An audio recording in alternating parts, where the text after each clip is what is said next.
আজ রাত 12টায় শেষ হচ্ছে মমতার জমানা। মমতা বন্দ্যোপাধ্যায় গতকালের পাশাপাশি আজকেও কিন্তু একই কথা বলছেন, তিনি ইস্তফা দেবেন না, যা কিছুই হয়ে যাক তিনি ইস্তফা দেবেন না। আগামী 9 তারিখ শপথ গ্রহণ বিজেপি সরকারের ব্রিগেড প্যারেড গ্রাউন্ডে, কিন্তু ততদিন পর্যন্ত শাসনভার কে সামলাবে?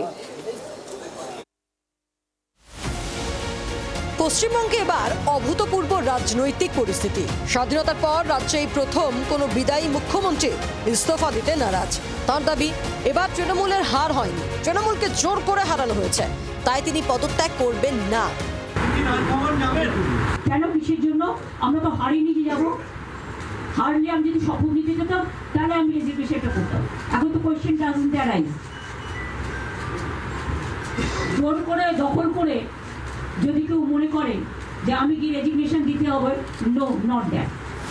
মমতা বন্দ্যোপাধ্যায়ের অনড় অবস্থানে স্বাভাবিকভাবেই প্রশ্ন উঠেছে, মুখ্যমন্ত্রী পদ থেকে তিনি ইস্তফা না দিলে কি হবে?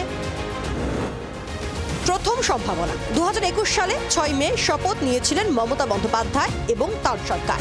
বুধবার রাত 12টার পরে মন্ত্রিসভা ভেঙে দিতে পারেন রাজ্যপাল RN রবি। নতুন যারা দায়িত্ব নেবেন সেক্ষেত্রে 7ই মে শপথ বাক্য পাঠ করতে হবে তাদের। দ্বিতীয় সম্ভাবনা, 7ই মে শপথ বাক্য পাঠ করার মতো অবস্থায় না থাকলে বর্তমান মুখ্যমন্ত্রীকে কেয়ারটেকার মুখ্যমন্ত্রী হিসেবে নির্দিষ্ট দিন অবধি কাজ চালিয়ে যেতে বলতে পারেন রাজ্যপাল। তৃতীয় সম্ভাবনা, যদি পুরো মন্ত্রিসভা ঠিক না হয় তাহলে শুধুমাত্র নতুন মুখ্যমন্ত্রী 7ই মে শপথ নেবেন আর রাজ্যপাল বুধবার রাত 12টার পরে গোটা মন্ত্রিসভা ভেঙে দেবেন। এই পরিস্থিতিতে মমতা বন্দ্যোপাধ্যায়কে নিয়ে কটাক্ষ করতে ছাড়েননি দিলীপ ঘোষ। দীঘার জগন্নাথ ধামের উদ্বোধনে যাতে দুজনকে পাশাপাশি বসতে দেখা গিয়েছিল। শাড়ি পরা ডোনাল্ড ট্রাম্প তার একদম জীবন্ত নমুনা। আর আজ আমি বলিনি, 2 বছর আগে বলেছি যে ট্রাম্প যেদিন নাটক করছিলেন যে আমি ছাড়বো না, আমি হারিনি, লোকজনকে রাস্তায় নামিয়েছিলেন, সেদিন আমি বলেছিলাম আমাদের এখানে শাড়ি পরা ট্রাম্প আছেন।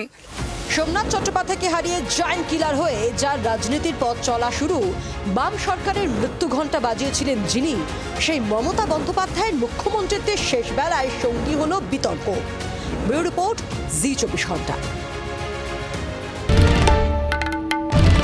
বাংলার আওয়াজ, বাঙালির আবেগ, জি 24 ঘন্টা।